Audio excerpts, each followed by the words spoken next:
Hello નમસ્કાર વિદ્યાર્થી મિત્રો, હું છું અશોક વ્યાસ. આપ સૌનું હાર્દિક સ્વાગત કરું છું. વિદ્યાર્થી મિત્રો, આપણે લાસ્ટ ટાઈમ એકાઉન્ટ સબ્જેક્ટમાં ફર્સ્ટ ચેપ્ટરમાં કેટલેક અંશે બોર્ડમાં કેટલા માર્ક્સનું પૂછવાનું છે તેની પણ ચર્ચા કરી હતી. સાથે સાથે એ પણ શીખ્યા હતા કે જે ભાગીદારીનો ઉદ્ભવ કઈ રીતે થયો અને 1932ના જે કાયદા અંતર્ગત ભાગીદારી પેઢી એટલે શું અને ભાગીદાર એટલે શું અને એના થોડા ઘણા લક્ષણોની પણ ચર્ચા કરી હતી. તો પહેલાં આપણે અગાઉના પીરિયડમાં જે સમજી ચૂક્યા છે એનું શોર્ટમાં ખાલી 2 જ મિનિટમાં રિવિઝન કરી જઈએ કે જે આપણને બોર્ડની પરીક્ષામાં 1 માર્ક્સનો MCQ અને 1 માર્ક્સનો VSQ પૂછાય છે.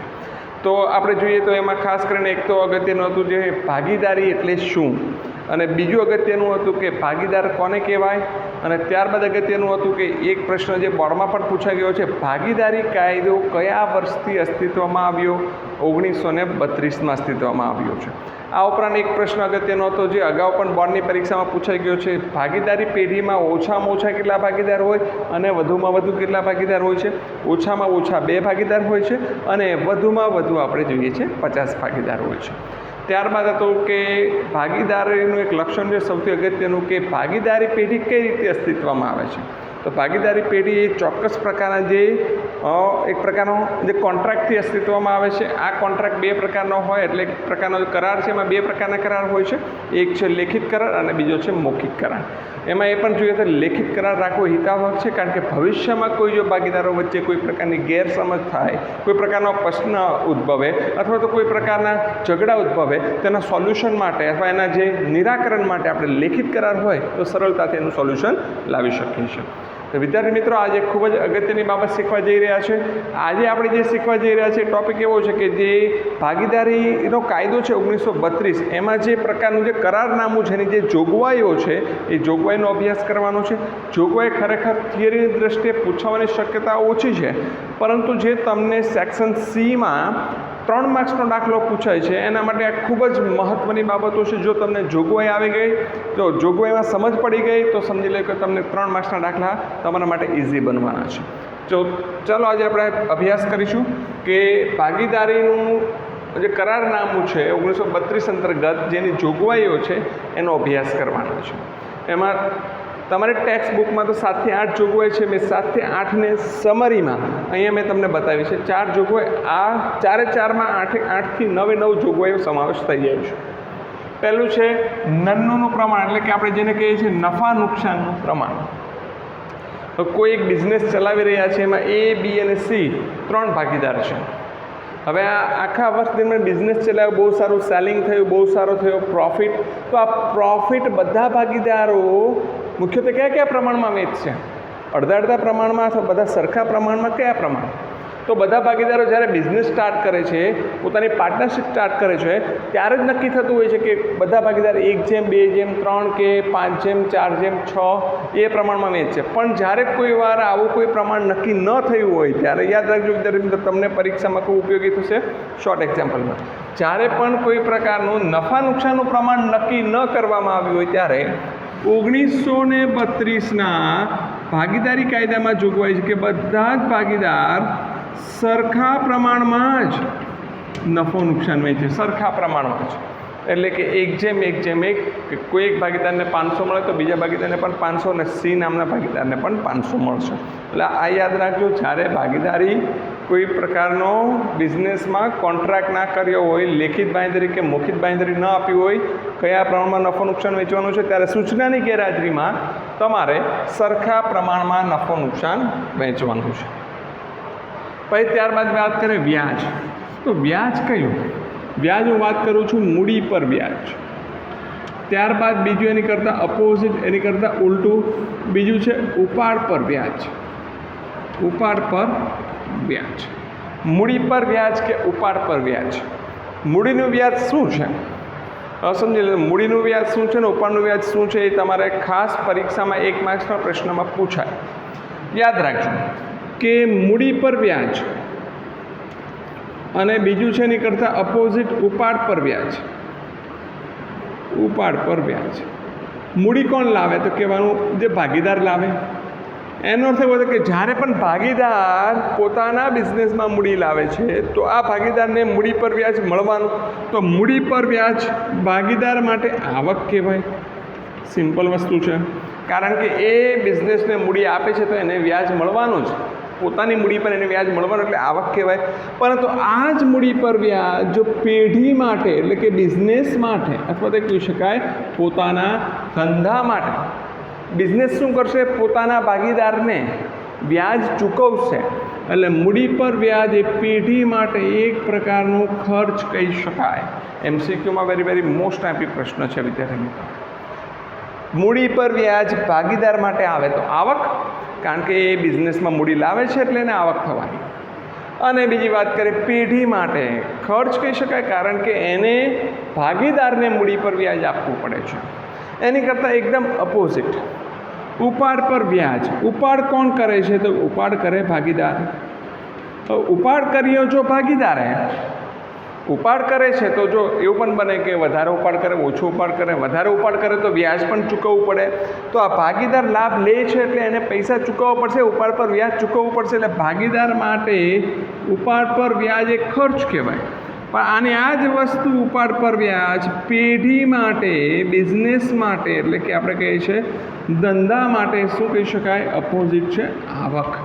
એટલે યાદ રાખજો વિદ્યાર્થી મિત્રો કે મૂડી પર વ્યાજ અને ઉપાડ પર વ્યાજ આવે ત્યારે એની નોંધ કઈ રીતે થશે. જો મૂડી પર વ્યાજ હોય તો ભાગીદાર માટે આવક, પેઢી માટે ખર્ચ. ઉપાડ પર વ્યાજ આવે તો ભાગીદાર માટે ખર્ચ અને પેઢી માટે આવક થશે. પણ આ વાત MCQમાં પૂછવાની, પણ આપણે વાત કરીએ 1932 અંતર્ગત શું જોગવાઈ છે. મૂડી પર વ્યાજ કે ઉપાડ પર વ્યાજ જો તમારા પેઢીમાં કોઈ પ્રકારે લેખિતમાં અથવા તો કોઈ પ્રકારની સંમતિ ના થઈ હોય તો કોઈ પણ ભાગીદારને મૂડી પર વ્યાજ મળે નહીં અથવા તો ઉપાડ પર વ્યાજ વસૂલ કરી શકે નહીં પેઢી. પણ જો દાખલામાં સૂચના આપીએ તો વસૂલ કરી શકે, અન્યથા કોઈ પણ પ્રકારનું વ્યાજ ચૂકવાય કે વ્યાજ મળશે નહીં. યાદ રાખજો શું જોગવાઈ છે, મૂડી પર વ્યાજ કે ઉપાડ પર વ્યાજ ગણી શકાય નહીં જો જોગવાઈ ન હોય તો, કોઈ સૂચના ન આપી હોય તો. ત્યારબાદ છે લોન પર વ્યાજ. લોન કઈ, બેંકની લોનની વાત નથી કરતો, અહીં વાત કરું છું ભાગીદારની લોન. અહીં હું વાત કરીશ તમને ભાગીદારની લોન. ભાગીદારની લોન એટલે શું? 3 પાર્ટનર હોય A, B અને C. એમાં C નામનો પાર્ટનર ખૂબ સદ્ધર હોય, ખૂબ આર્થિક રીતે મજબૂત હોય. તો સ્વાભાવિક બાબત છે કે આ પાર્ટનર બિઝનેસને ડેવલપ કરવા માટે આપણે બેંકમાંથી લોન લેવી કરતાં કોઈ પાર્ટનર પાસેથી લોન લઈએ જેથી કરીને સરળતાથી આપણને લોન મળી જાય. તો C ભાગીદાર એ આપણા બિઝનેસને લોન આપે છે. તો લોન આપે છે તો ભાગીદાર લોન આપે તેને વ્યાજ તો ચૂકવવું પડે. તો કેટલા ટકા ચૂકવવાનું? તો ભાગીદારી પેઢી 1932ના જે કાયદા પ્રમાણે 1932ના કાયદા પ્રમાણે કોઈ ભાગીદાર પેઢીને લોન આપે તો યાદ રાખજો હંમેશા આ પેઢીની લોન પર 6% વ્યાજ આપવું ફરજિયાત જ છે. ગમે તેમ કરો તમે બિઝનેસમાં કોઈ પાર્ટનરે લોન આપી 6% આપવું પડે ને આપવું જ પડે, એમાં કોઈ રસ્તો નથી. એટલે યાદ રાખજો પરીક્ષામાં પણ બોર્ડની પરીક્ષામાં પૂછાયેલો સવાલ છે, ભાગીદારે પેઢીને ધીરે લોન પર કેટલા ટકા વ્યાજ આપી શકાય? 6%, 8%, એક પણ નહીં તો સ્વાભાવિક છે 6% એનો જવાબ આવશે. મારો શબ્દ યાદ રાખજો, હું શું કહું છું, ભાગીદારે પેઢીને લોન આપેલી. પરીક્ષામાં તમને પૂછવા માટે એવું પણ પૂછે પેઢીએ ભાગીદારને લોન આપેલી તો કોઈ વ્યાજ ના મળે. કોઈ પાર્ટનર બિઝનેસને લોન આપે છે એટલે કોઈ ભાગીદાર પેઢીને લોન આપે છે ત્યારે આ લોન ઉપર 6% વ્યાજની જોગવાઈ કરવી પડે ફરજિયાત, એમાં કોઈ શંકાને સ્થાન નથી. હવે વાત આપણે કરીશું કોઈ પણ ભાગીદારને મહેનતાણું પગાર કે બોનસ. કોઈ પણ ભાગીદારને મહેનતાણું પગાર કે બોનસ એટલે શું? 3 ભાગીદાર છે, મેં હમણાં ઉદાહરણ આપ્યું A, B અને C. એમાં C ભાગીદાર ખૂબ હોશિયાર છે, ચતુર છે, એની પાસે પોતે સંચાલન કરવાની આવડત છે, એક્સપર્ટ છે. તો એ શું કરે છે કે પોતાનો અંગત સમય 2 કે 3 કલાક બિઝનેસના મેનેજમેન્ટ પાછળ આપે છે. તો સ્વાભાવિક બાબત છે કે A ને B આવો સમય નથી આપતા અને C ભાગીદાર આપે છે. તો C ભાગીદાર આપે છે તો આ C ભાગીદાર જે આખા બિઝનેસનું મેનેજમેન્ટ કરે છે તો એને એક્સ્ટ્રા વેતન આપવું પડે, એક્સ્ટ્રા મહેનતાણું આપવું પડે, એક્સ્ટ્રા જે પગાર આપવો પડે અથવા તો સમય સંજોગ પ્રમાણે એક્સ્ટ્રા બોનસ પણ આપવું પડે. કારણ કે સી ભાગીદાર પોતાની આવડત, પોતાની જે કુશળતા છે, એક્સપર્ટનેસ છે, બિઝનેસ કરવા માટે જે કુશળ છે, એ બિઝનેસની જે કુશળતાનો લાભ આપણા બિઝનેસને આપે છે, તો એને એક્સ્ટ્રા જે વળતર આપવું પડે છે એને આપણે કહીએ છીએ મહેનતાણું પગાર, અથવા તો કોઈ વાર સમય સંજોગ પ્રમાણે બોનસ પણ કહી શકાય. તો આવા ભાગીદારને કેટલું બોનસ આપવું, કેટલું મહેનતાણું આપવું, એ ભાગીદારી પેઢીના જ્યારે પણ થાય છે કરાર, ત્યારે આ કરારમાં ઉલ્લેખો એટલું આપવામાં આવે છે. પણ એમ કહેવામાં આવે કે જ્યારે પણ ભાગીદાર કોઈ એક બિઝનેસમાં પોતાની સેવા આપે છે, પરંતુ આની જે કરારમાં કોઈ જોગવાઈ નથી, તો કરારમાં કોઈ જોગવાઈ ના હોય તો શું થાય? સિમ્પલ વસ્તુ છે, કરારમાં કોઈ જોગવાઈ ના હોય તો ભાગીદારને પગાર, બોનસ, મહેનતાણું કંઈ મળશે નહીં.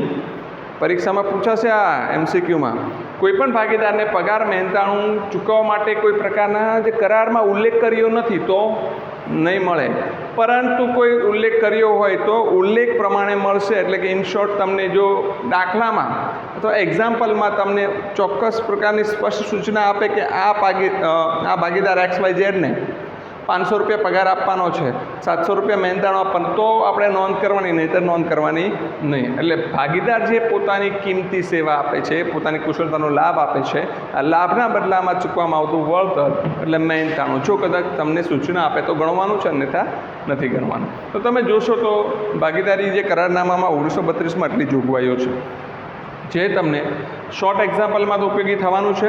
પણ આ બે પ્રશ્નો વેરી મોસ્ટ ટાઈમપી છે મિત્રો, વેરી મોસ્ટ ટાઈમપી, વેરી મોસ્ટ ટાઈમપી છે. તો હવે જોઈએ મૂડી ખાતા રાખવાની પદ્ધતિઓ. મૂડી ખાતા બે રીતે રાખવામાં આવે છે. જુલાઈ કદાચ 2009 અથવા તો જુલાઈ 2019 અથવા તો જુલાઈ 2018માં પૂછાયેલો સવાલ છે, ભાગીદારના મૂડી ખાતા રાખવાની પદ્ધતિ કેટલી છે અને કઈ? તો મોસ્ટ ટાઈપી ક્વેશ્ચન છે. બે પદ્ધતિ છે જેને આપણે કહીએ છીએ કે સ્થિર મૂડી ખાતાની પદ્ધતિ અને બીજું છે અસ્થિર મૂડી ખાતાની પદ્ધતિ. સ્થિર મૂડી ખાતાની પદ્ધતિ અને બીજી છે અસ્થિર મૂડી ખાતાની પદ્ધતિ.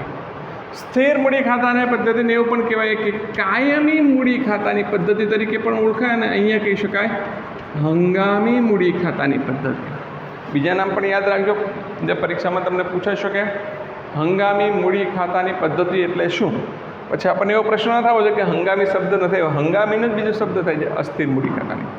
તો આ બંને પદ્ધતિ ખૂબ અગત્યની છે. બંને પદ્ધતિ પ્રમાણે મૂડી ખાતા તૈયાર કરવાના આવશે. ખરેખર આ ચેપ્ટરમાં મૂડી ખાતા અને નફા ફાળવણી ખાતાનો લોંગ એક્ઝામ્પલ બોર્ડની પેપર સ્ટાઇલ પ્રમાણે પૂછાવાનો નથી, પણ આપણી સ્કૂલની પહેલી પરીક્ષામાં પૂછાઈ શકે. અને ઉપરાંત તમને જે સેકન્ડ નંબરનું ચેપ્ટર છે ભાગીદારી પેઢીના વાર્ષિક હિસાબ, એમાં ફરજિયાત મૂડી ખાતા આવવાના છે, ફરજિયાત, જે 11 માર્ક્સનો દાખલો પૂછાવાનો છે. એટલે સેકન્ડ ચેપ્ટર માટે શીખવું ખૂબ જરૂરી છે. જો અહીંયા નહીં શીખો તો સેકન્ડ ચેપ્ટરમાં નહીં આવડે, 11 માર્ક્સમાં તમને લોસ થવાનો છે. બરાબર સમજી લેજો. શું છે સ્થિર મૂડી ખાતાની પદ્ધતિ અને અસ્થિર મૂડી ખાતાની પદ્ધતિ? સ્થિર મૂડી ખાતાની પદ્ધતિમાં મુખ્યત્વે બે ખાતા તૈયાર કરવામાં આવે છે. એક જેને આપણે કહીએ છીએ મૂડી ખાતું, સ્થિર મૂડી ખાતું, અને બીજું જેને આપણે કહીએ છીએ ચાલુ ખાતું. ચાલુ ખાતું. મૂડી ખાતું શું છે અને ચાલુ ખાતું શું છે આપણે જોઈ લઈએ. કોઈ બિઝનેસ એવું નક્કી કરે કે આપણે શરૂઆતમાં જે મૂડી લાવેલી વર્ષની શરૂઆતમાં, એ જ વર્ષને અંતે મૂડી રાખવાની છે, આપણી મૂડીમાં ફેરફાર કરવા નથી. કોઈ મૂડી વધારે લાવી ઘટાડવી એવું કંઈ જ નથી કરવું. શરૂની મૂડી છે એ જ છેલ્લી મૂડી રાખે, એટલે મૂડીના વ્યવહારો સીમિત છે. ત્યારે કોઈ પેઢી એ સ્થિર મૂડી ખાતાની પદ્ધતિ પ્રમાણે પોતાના મૂડી ખાતા તૈયાર કરે છે. એટલે કે એક બનાવે છે મૂડી ખાતું, જેમાં માત્ર ને માત્ર મૂડીને લગતા વ્યવહારો નોંધવામાં આવે છે. એ મૂડી તરીકે રોકડ લાવે, ફર્નિચર લાવે, યંત્ર લાવે, સાધનો લાવે, ઓજારો લાવે, કંઈ પણ વસ્તુ લાવે, ત્યારે હંમેશા એની મૂડી ખાતામાં જ નોંધ થાય. મૂડી તરીકે જો કોઈ પ્રકારની રકમ એ લઈ જાય પાછી તો પણ નોંધ થાય. તો અહીંયા મૂડીને લગતી, તો અહીંયા રહી કે વાત રહી કે ચાલુ ખાતામાં શાની નોંધ થાય? તો મૂડી સિવાયના ભાગીદારને સ્પર્શતા, બરાબર શબ્દ સમજો, મૂડી સિવાયના ભાગીદારને સ્પર્શતા તમામ વ્યવહારોની નોંધ ચાલુ ખાતામાં થાય. મૂડી સિવાય એટલે કયા? મૂડી પર વ્યાજ હોય, ઉપાડ પર વ્યાજ હોય, કોઈ ભાગીદારે કોઈ ભાગીદારને જે પગાર આપવાનો હોય, બોનસ આપવાનું હોય, મહેનતાણું આપવાનું હોય, તો એ ભાગીદારને લગતા વ્યવહારો છે.